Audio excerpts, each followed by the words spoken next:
નમસ્કાર મિત્રો, પ્રાથમિક વિભાગ માટે અંગ્રેજી વિષયના જ્ઞાન સહાયક યોજના અંતર્ગત અંગ્રેજી વિષયના જ્ઞાન સહાયકની જે કરાર આધારિત ભરતી છે તેને લગતી માહિતી મેળવીશું કે 11 માસ માટે કરાર આધારિત અંગ્રેજી વિષયના જ્ઞાન સહાયક ભરતી માટે પસંદગી યાદી અને પ્રતીક્ષા યાદી તૈયાર કરવા માટે ઓનલાઈન અરજીઓ મંગાવવામાં આવી છે।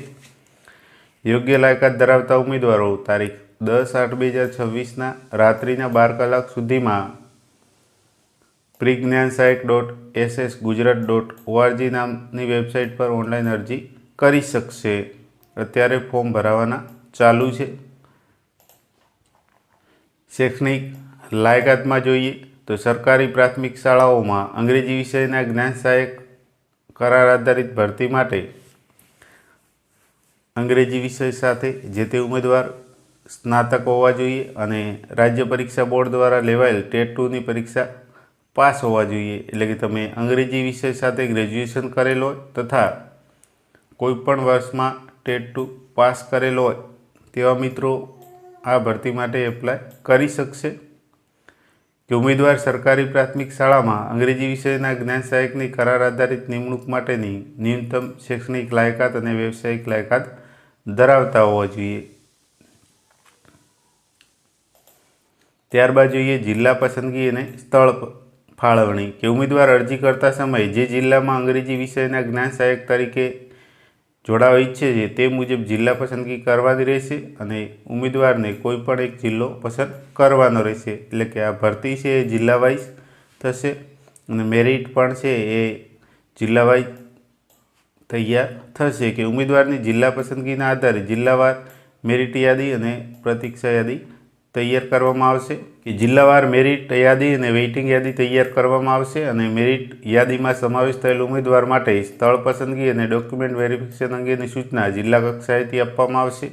નિયત કરેલ સમયગાળામાં ઉમેદવારોએ સ્થળ પસંદગી અને ડોક્યુમેન્ટ વેરિફિકેશન ફરજિયાત કરાવવાનું રહેશે। ઉમેદવારે અરજી સાથે દર્શાવેલ લાયકાત મુજબના ડોક્યુમેન્ટ સ્થળ પસંદગી અને ડોક્યુમેન્ટ વેરિફિકેશન સમયે દર્શાવવાના રહેશે, એટલે કે રજૂ કરવાના રહેશે અને ડોક્યુમેન્ટ વેરિફિકેશન ન કરાવનાર ઉમેદવારની ઉમેદવારી આપોઆપ રદ થશે અને મેરિટ યાદીમાંથી તેવા ઉમેદવારનું નામ કમી કરવામાં આવશે। જિલ્લાના ડોક્યુમેન્ટ વેરિફિકેશન સેન્ટરની યાદી વેબસાઇટ પર મૂકવામાં આવશે। ઉચ્ચ માનદ વેતન એટલે પગારની વાત કરીએ તો તેમને માસિક ફિક્સ 21,000 રૂપિયા પગાર મળવાપાત્ર છે। વયમર્યાદા છે મહત્તમ વયમર્યાદા અરજી કરવાની છેલ્લી તારીખ સુધીમાં 48 વર્ષ સુધીની વયમર્યાદા ધરાવતા ઉમેદવાર યોગ્ય લાયકાત ધરાવતા હો તો અરજી કરી શકશે। ભરવાપાત્ર જગ્યાઓ તો જિલ્લાવાર ખાલી જગ્યાઓના આધારે જિલ્લા કક્ષાએ ખાલી જગ્યાઓ મુજબ મેરિટ યાદીના ધોરણે જિલ્લામાંથી ઉમેદવારોને સ્થળ પસંદગી માટે બોલાવવામાં આવશે અને શાળા પસંદગી કરાવી શાળા ફાળવણી તમામ પ્રક્રિયા જિલ્લા કક્ષાએથી કરવામાં આવશે। એટલે કે આ તમામ પ્રક્રિયા છે ભરતી પ્રક્રિયા જિલ્લા વાઇઝ છે અને જિલ્લા કક્ષાએથી એની પ્રોસેસ કરવામાં આવશે। કે સદર જાહેરાતમાં દર્શાવેલ પૈકી કોઈપણ જગ્યાઓ ફેરફારને આધીન છે। કોઈપણ ખાલી જગ્યા રદ કરવા અંગેનો સરકારશ્રીનો નિર્ણય આખરી રહેશે। જ્ઞાન સહાયક તરીકે કરારનો સમયગાળો તો ગુજરાત રાજ્યની સરકારી પ્રાથમિક શાળાઓમાં અંગ્રેજી વિષયના જ્ઞાન સહાયકનો કામગીરીનો કરારનો જે સમય છે 11 માસનો રહેશે વેકેશન સિવાય અને 11 માસનો કરારનો સમય પૂર્ણ થયા પછી કરાર ઓટોમેટિક રદ થઈ જશે, પરંતુ રાજ્ય કક્ષાએથી આપેલ સૂચના અનુસાર કરાર રદ પણ થાય, પુનઃ કરાર એટલે કે રિન્યૂ પણ થઈ શકે છે।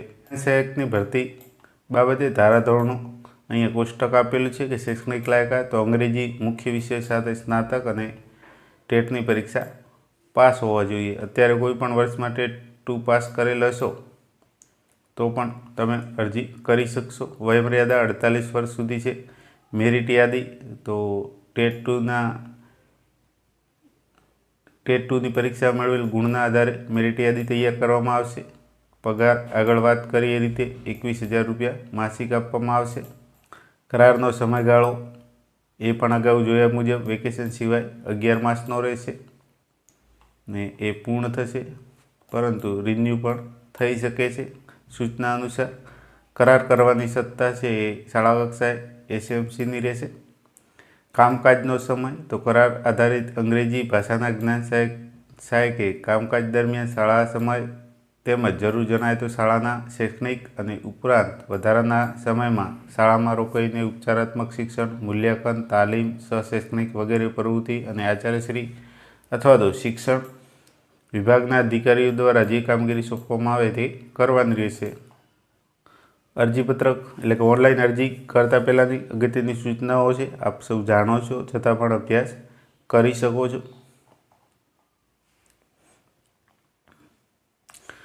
અરજી છે ઓનલાઈન જ કરવાની છે। ઉમેદવારે અરજીપત્રકમાં પોતાનો મોબાઈલ નંબર અવશ્ય આપવાનો રહેશે, જેથી તમને SMS થ્રુ પણ જાણ થઈ શકે।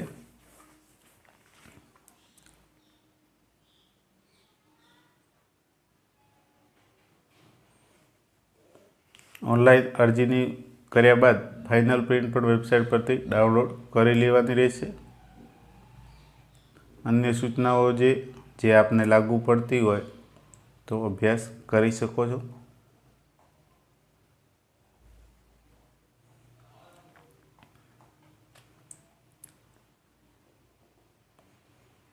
કમ્પ્યુટરના પ્રમાણપત્ર અંગે છે।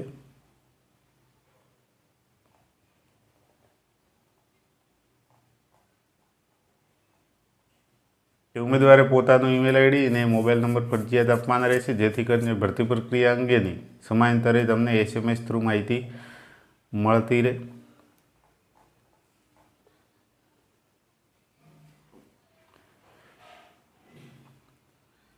ત્યારબાદ જોઈએ જિલ્લાવાર અંગ્રેજી વિષયની જ્ઞાન સહાયકની ખાલી જગ્યાઓ, કે જે શાળામાં ભાષા શિક્ષક તરીકે અંગ્રેજી વિષયના શિક્ષક નથી તે શાળાઓની અહીંયા સંખ્યા આપેલી છે।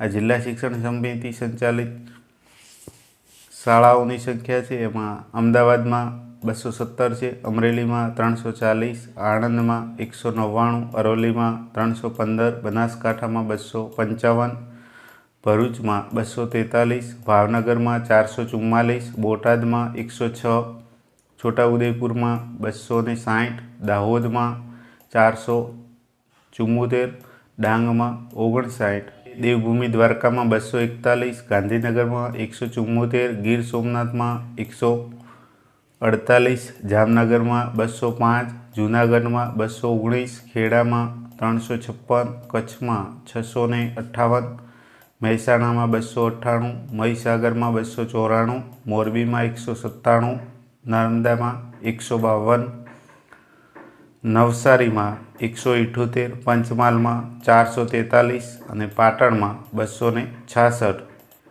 એ જ રીતે પોરબંદરમાં 143, રાજકોટમાં 253, સાબરકાંઠામાં 293, સુરતમાં 154, સુરેન્દ્રનગરમાં 449,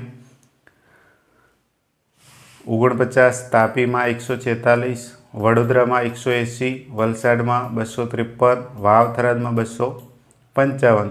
એમ આ શાળાઓમાં 8,856 ખાલી જગ્યાઓ છે।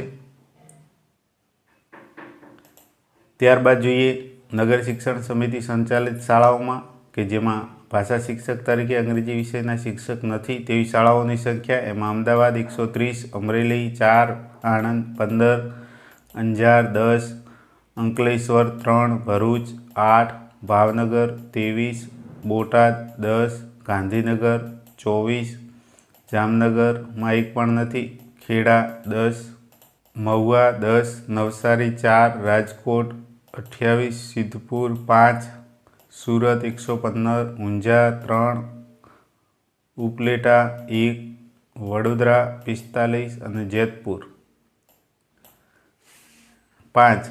એમ નગરની શાળાઓની કુલ સંખ્યા 456 છે। એમ જિલ્લા શિક્ષણ સમિતિ સંચાલિત શાળા અને નગરની શાળાઓ મળીને કુલ 9,321 શાળાઓ છે, કે જેમાં ભાષા શિક્ષક તરીકે અંગ્રેજી વિષયની જગ્યા ખાલી છે। તો મિત્રો, આશા રાખું કે આ વિડીયો આપને ઉપયોગી બનશે। જો આપ મારી ચેનલ પર નવા હો તો ચેનલને સબસ્ક્રાઈબ કરી વિડીયો શેર કરશો। આભાર।